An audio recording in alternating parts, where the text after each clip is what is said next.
As a accountant I know how to manage money. और लगभग 5 साल पहले जब मैं एज ए अकाउंटेंट था एज ए सैमसंग में, तब मुझे पता चला कि पैसे की अहमियत क्या है और पैसे को क्यों नहीं खर्च करना चाहिए एक ऐसी जगह पे जहाँ पे उसका कोई वैल्यू नहीं है। वो ऐसे कौन से 9 तरीके हैं जो आपको अवॉइड करने हैं आज के युग में। अगर आप ऐसा करते हो तो आने वाले वक्त में शायद आपको फाइनेंशियल प्रॉब्लम झेलने ही वाली हो। तो आपको वो सारी चीज़ें मैं इस वीडियो में कवर करने जा रहा हूँ जो कि आवश्यक हैं आपको जानना और आपको सीखना। मेरे दोस्तों, पैसे हमारे लिए कितने ज़रूरी हैं ये हम सब जानते हैं, और अगर पैसे नहीं होते तो हम बहुत ही ज़्यादा अपने आप को असहाय मानते हैं और सब चीज़ की मदद लोग करने वाले हैं, लोग फ्री में ज्ञान देने वाले हैं, लेकिन पैसे की मदद खास कोई नहीं करता है। तो रॉबर्ट कियोसाकी कहते हैं कि जो अमीर लोग होते हैं और जो गरीब लोग होते हैं उनमें सिर्फ माइंडसेट का फ़र्क होता है। वो अपने पैसे को, जो अमीर लोग होते हैं, बहुत स्मार्टली खर्च करते हैं, और जो गरीब लोग होते हैं वो उस पैसे को बहुत ही लाइटली खर्च करते हैं। यानी कि अगर जो गरीब लोग हैं उनको बिल देना है, घर का बिल देना है, रेंट देना है, उनको मोबाइल का बिल देना है, सोशल मीडिया के बिल देना है, नेटफ्लिक्स का बिल देना है, तो वो इसे अगर 1 लाख रुपए कमा रहे हैं या फिर 50,000 कमा रहे हैं तो पहले पे करते हैं, जबकि अमीर लोग उसको बाद में पे करते हैं। पहले वो 10% अपनी कमाई का सेव करते हैं, उसके बाद जो बचता है फिर उसे पे करते हैं। फर्स्ट जो है मिस्टेक आपको नहीं करना, taking bad advice from the poor people. आपको अगर पैसे को इन्वेस्ट करना है, आपके पास पैसे हैं, आप सोचते हो मैं क्या बिजनेस करूँ, कहाँ करूँ, तो आप सबसे पहले उनसे इन्वेस्टमेंट की एडवाइस लेना बंद करो। अगर आप बोलोगे कि मेरे पास 20 लाख रुपए हैं, मैं क्या करूं, तो जो गरीब लोग हैं वो बोलेंगे आप सीधा कोई गाड़ी लो, आराम से घुमाओ, उड़ाओ, मौज करो, और क्या है ज़िंदगी में, ज़िंदगी तो 4 दिन की है तो चली जाएगी। लेकिन 4 दिन की ज़िंदगी के पैसे नहीं होते ना तो उसको 100 साल की बन जाती है। तो सबसे पहले आप उसे अवॉइड करो, इन लोगों से सलाह मत लो जिनके पास पैसे नहीं है, जो पुअर हैं, जो वो काम नहीं किए हैं जो आप करना चाहते हो। हम सबकी सबसे बड़ी यही गलती होती है कि हम उनसे ही सलाह लेते हैं जो उस काम को नहीं किए हैं। उसमें से हमारे रिलेटिव हो जाते हैं, हमारे रिश्तेदार हो जाते हैं, हमारे आसपास के लोग हो जाते हैं, हमारे फ्रेंड हो जाते हैं, जिन्हें कुछ पता ही नहीं है, वो ज़िंदगी में कुछ किए ही नहीं है, तो वो कैसे आपको बताएंगे कि आप भी ज़िंदगी में कुछ ऐसा करो। तो आप उनसे सलाह लेना बंद करो। मैं पर्सनली फाइनेंस के इस फील्ड में मैंने ऐसे किसी भी इंसान से सलाह लेना बंद कर दिया है जो उस काम को नहीं किया है। यहाँ तक कि मुझे अगर कोई नया सामान खरीदना है और मैं सोच रहा हूँ अगर वो इंसान सामान नहीं खरीदा है तो उसके बारे में कैसे पता होगा, उसे पता ही नहीं है, तो मुझे सलाह नहीं दे पाएगा। तो मैं तो पर्सनली बंद कर दिया हूँ। मैं उनसे सलाह लेता हूँ जो उस काम को कर चुके हैं या उस फील्ड में हैं, उन्हें अच्छी सी जानकारी है। तो आप भी करो, आप उनसे सलाह लेना बंद करो। और एक अच्छे इंसान से सलाह मिस्टेक है वो ये है कि पैसे को हमेशा स्ट्रेटजिक रूप से इस्तेमाल करो, उसको लक या गैम्बलिंग की तरह इस्तेमाल मत करो। बहुत सारे लोग जो है वो लॉटरी के चक्कर में, कि लक के चक्कर में चलो यहाँ पैसा डाल देते हैं, लक होगा तो आ जाएगा, लक होगा नहीं होगा। नहीं भाई, ये मिस्टेक आपको कभी भी नहीं करनी है। अगर उसका कोई स्ट्रेटजिकल पॉइंट नहीं है तो आप वहाँ पे पैसे को मत इन्वेस्ट करो। अगर आप करते हो तो आपको बहुत लॉस होने वाला है, क्योंकि उसका फ्यूचर नहीं है। आपको अंदर से बिलीव नहीं है कि वो चीज़ें होने वाली हैं नहीं, तो आप अपने हार्ड अर्निंग मनी को वहाँ क्यों डाल रहे हो, तो आप उससे बचो। जो 3rd नंबर पे है, spending money on thing that you want but you don't need. आप अपने पैसे को अगर ऐसी जगह पे इन्वेस्ट करना चाहते हो जिसे आप चीज़ों को चाहते हो लेकिन आपको ज़रूरत नहीं है। फॉर एग्जाम्पल, आपके पास एक अच्छी सी बाइक है और आप कोई आपका पड़ोसी, तो कोई आपका रिश्तेदार कोई नई बाइक खरीद के लाता है और कहता है कि आप भी खरीद लो, तो आपको एक्चुअल में उस नई बाइक की ज़रूरत नहीं है, लेकिन आप फ्लो में आके आपके जो पैसे हैं, आपके 4-5 लाख रुपए हैं, वो KTM लाया है, उस पर आप ले जाके लगा देते हो, फिर ले जाके 2 दिन चलाते हो, घर में खड़ी कर देते हो, फिर उसका कोई मतलब नहीं निकलता। तो आप सोचो कि आपको पैसे कहाँ नहीं लगा और वहीं पे पैसे लगाओ जो चीज़ें आवश्यक हो। सबसे पहले अपनी आवश्यकता की चीज़ें पूरी करो, उसके बाद जब बैलेंस ज़्यादा होता है फिर जाके आप एक अपने वांट, जो आप चीज़ें चाहते हो, यानी कि जो चीज़ें चाहते हो, अगर आप उस पर पैसे इन्वेस्ट कर रहे हो तो वो पैसे खराब भी जाते हैं, तो आपकी अपने पर्सनल लाइफ पे कोई खास प्रभाव नहीं पड़ना चाहिए, वहाँ पे आप पैसे लगाओ। लेकिन जो चीज़ें आपके लिए आवश्यक है उस पर पैसे लगा रहे हो, और जो चीज़ें आवश्यक नहीं है उस पर पैसे अगर आप बेफिजूल के लगाते हो तो आने वाले टाइम में आपको फाइनेंशियल प्रॉब्लम होने वाली है। और पास्ट में से बहुत सारे लोगों ने गलतियाँ की हैं, मैंने भी करी हैं, तो उससे सीखो और उसको अवॉइड करो। आप ध्यान दोगे कि आपके लाइफ में जो 60% प्रॉब्लम्स हैं वो आपके अनवांटेड चीज़ों की तरह से आई है, और आपने जो भी ज़िंदगी में 100% चीज़ें खरीदी हैं उसमें से 60% चीज़ों का 3 महीने बाद 90 दिन के बाद कोई खास यूज़ ही नहीं होता है। आप सिर्फ ले लिए फ्लो में, उसका कोई खास यूज नहीं, सिर्फ पैसे बर्बाद किए। तो ऐसे में आप अपने पैसे को सेव करो और एक अच्छी लाइफ के लिए पैसे को आप इन्वेस्ट करो।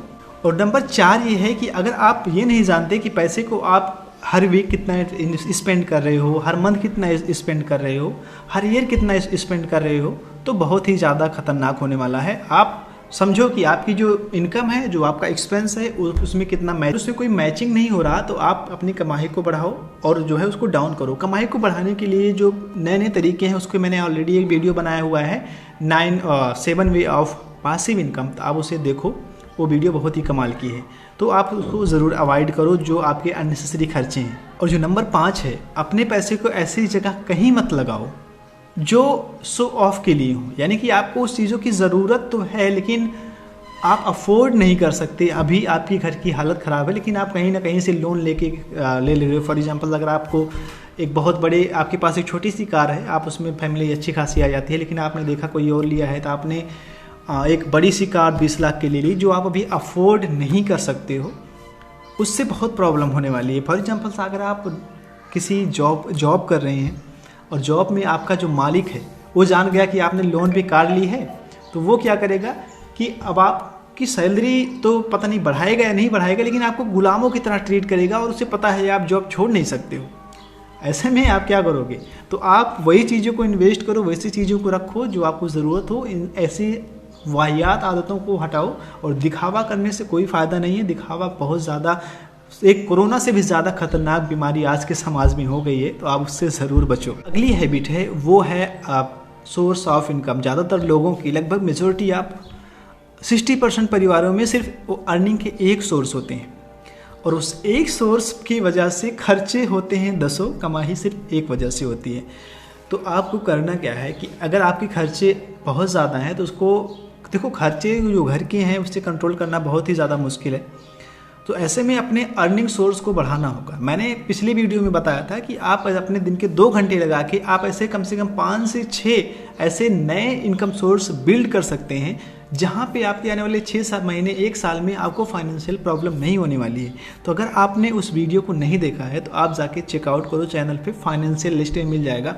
वहाँ पे आपको बड़ी आसानी से क्लियर हो जाएगा कि आप कोई नया बिजनेस कैसे स्टार्ट कर सको। तो आपके अगर अर्निंग सोर्स 1 है और खर्चे हैं तो उसे थोड़ा आप लिमिट में रखो, नहीं तो बहुत ही फाइनेंशियल प्रॉब्लम होने वाली है। और अगला पॉइंट है वो wasting money and time to unnecessary subscriptions, unnecessary things. For example, आज लोगों के पास अमेज़न प्राइम और नेटफ्लिक्स और अलग अलग प्रीमियम्स हैं जो लोग यूज़ भी नहीं करते, बस शौक में ले लिए हैं। हम तो अमेज़न प्राइम मेंबर हैं, हम तो नेटफ्लिक्स मेंबर, टाइम ही नहीं है उन सबको कंज्यूम करने का, देखने का, और वो लोग सिर्फ पैसे को बहा रहे हैं। तो आप ऐसे देखो कि आपकी ऐसी कौन सी जगह है जहाँ पे बेमतलब के पैसे जा रहे हैं, तो वहाँ से जब आप बचोगे, वहाँ से पैसे सेव करोगे, तो एक तो ज़्यादातर आप सब्सक्रिप्शन लेते हो, उससे तो दिमाग बहुत ज़्यादा डाइवर्ट होता ही होता है, साथ ही साथ आपको टेंशन और स्ट्रेस भी बढ़ता है। तो ऐसे वाया चीज़ों को आप रिमूव करो और जितना हो सके अपने माइंड को खाली रखो। ऐसे फॉर एग्जांपल, जितना आपका घर खाली रहेगा उतना ही अच्छा लगता है, तो आपका माइंड भी जितना खाली रहेगा उतना अच्छा लगेगा। तो प्लीज़ अवॉइड करो, आगे चल के आपकी ज़िंदगी में बहुत ही कुछ नया होने वाला है। वाली मिस्टेक है, ये सबसे ज़्यादा इम्पोर्टेंट है कि लोग लर्न नहीं करते कि पैसे को इन्वेस्ट कैसे करना है। जब लोगों के पास किसी तरह से पैसे आ जाते हैं तो एज ए गारंटर ले लेते हैं कि अभी पैसे कभी खर्च नहीं होंगे, और कोई ना कोई अचानक समस्या आ जाती है और पैसे सारे चले जाते हैं। तो ऐसे में आप सीखो कि आपको स्टॉक मार्केट में कैसे इन्वेस्ट करना है, नए बिजनेस को कैसे खोलना है, नई तरह के जो अपॉर्चुनिटीज़ मार्केट में आ रही हैं। अगर आप बहुत ज़्यादा रिसर्चर है, आपका माइंड, उस पर वर्क करो, तभी कुछ जाके अच्छा होने वाला है आपकी लाइफ में। तो अवॉइड रखो कि आप ऐसे किसी नॉर्मल जगह पे पैसे खर्च करने के बजाय आप एक अच्छे से गुरु को आप को पे करो, ताकि वो आपको बहुत अच्छा सिखाए इन्वेस्टिंग क्या होती है। और इन्वेस्टिंग के बिना कुछ होने वाला नहीं है। देखो, हर कोई पैसे कमाता है, हर किसी के पास 1 रुपये होते हैं, कभी 100 रुपये होते हैं, कभी 1000 होते हैं, कभी लाख होते हैं, कभी 10-20 लाख रुपए होते हैं। लेकिन कुछ लोग उसमें से उसी पैसे का यूज़ करके एक सेल्फ मेड मिलेनियर बन जाते हैं, आगे बढ़ जाते हैं। कुछ लोग क्यों नहीं कर पाते, उसके पीछे जो सबसे बड़ी वजह है वो लैक ऑफ एजुकेशन की है। उनके पास एजुकेशन अच्छा नहीं होता, इसलिए वो नहीं कर पाते, और वो जो कर लेते हैं उनके पास एजुकेशन अच्छा होता है। तो आप एजुकेशन पे ध्यान दो, फाइनेंशियल एजुकेशन पे ध्यान दो, no matter what is your age, doesn't matter. क्योंकि जो सेल्फ मेड मिलेनियर हैं वो 20 की एज में भी बने हैं, 40 की में बने हैं, 60 में बने हैं, 80 में बने हैं, लेकिन everyone become after learning how to manage money. और आप अगर उठा के पूरी दुनिया में देखो तो वही लोग सबसे ज़्यादा अमीर हैं जो इन्वेस्टमेंट के बारे में सीखे हैं, जो इन्वेस्टमेंट अच्छे से जानते हैं वही। तो आप इन्वेस्टमेंट को अवॉइड नहीं कर सकते अगर आपको रिच बनना है तो, क्योंकि मैं भी इन्वेस्टमेंट सीख रहा हूँ, तो यू शुड आल्सो लर्न। से गलत एक पॉइंट है जिसे मैं इसमें पिन करना चाहूँगा, वो है credit card investing. Credit card एक ऐसा जाल है जिसमें अगर एक बार इंसान फंस जाता है तो उसे निकलने में कम से कम 2 से 3 साल लग जाते हैं। अगर 1 लाख की लिमिट वाला आपको क्रेडिट कार्ड मिल गया तो आपने इन्वेस्ट करना शुरू कर दिया तो आप 20,000, 30,000, 40,000, 50,000, 60,000, 1-1 लाख रुपए तक का डेप्ट होता चला जाएगा। और जब उससे आप बाहर आना चाहोगे तो बहुत देर हो चुकी होती है, और इसका बिल इतना ज़्यादा होता है कि दुनिया में सबसे ज़्यादा इसका जो इंटरेस्ट इसी को पे करना हो। तो क्रेडिट कार्ड जैसी एक डेंजरस चीज़ से अगर आप फंसे हुए हो तो आप उससे निकलने की कोशिश करो और अपने डेप्थ पहले फ्री हो जाओ, उसके बाद में आप इन्वेस्टिंग करना शुरू करो, और one day you will become a good. सो आप अननेसेसरी चीज़ें खरीदते हैं क्रेडिट कार्ड से तो उसे बंद कर दीजिए। हो सके तो चीज़ें कैश से खरीदिए, क्योंकि मैं भी एक बार क्रेडिट कार्ड के डेप्ट में फंस चुका था, मैं भी बहुत परेशान हो गया था। ऐसे में अगर आप भी कर रहे हैं ये गलती तो आप प्लीज़ मत करें और इस आदत से बचें। और जो सबसे लास्ट है वो मैं बताऊँगा कि लोग बजटिंग नहीं करते कि उन्हें एक दिन में कितना खर्च करना है, फैमिली के लिए कितना खर्च करना है, और अपने पर्सनल खर्चा कितना करना है, स्कूल में कितना खर्च करना है, ऑफिस के लिए। तो आप बजटिंग करो। जब आप बजट बनाओगे तो आपको समझ में आ जाएगी आपके पास कितना कैश फ्लो बच रहा है महीने का, आप कहाँ पे इन्वेस्ट कर सकते हो। नहीं तो आप कभी पैसे इतने आए, कहीं 10,000 वहाँ चले गए, 5,000 वहाँ चले गए, 3,000, उसके बाद 4-6 दिन में पैसे ख़त्म, तो फिर आपको प्रॉब्लम होना शुरू हो जाती है, फिर क्रेडिट कार्ड्स वगैरह यूज होना शुरू हो जाता था। ऐसे में आप बनाओ अच्छे से बजट, फिर जाके कुछ अच्छा होगा। तो मैंने इसमें कई सारी चीज़ें कवर की हैं, आप इसको ज़रूर से ध्यान से समझो। बाकी फाइनेंस पे रिलेटेड मैंने बहुत सारी वीडियोस बनाना शुरू किया हूँ, और आपको कुछ सीखना है कि इन्वेस्टिंग कैसे करना है, कौन से नए तरीके बिल्ड करना है, आप कमेंट करो, मैं आपको बताऊँगा। और वीडियो को देखने के लिए बहुत बहुत धन्यवाद। फिर मिलते हैं नए वीडियो में। राम राम, नमस्कार।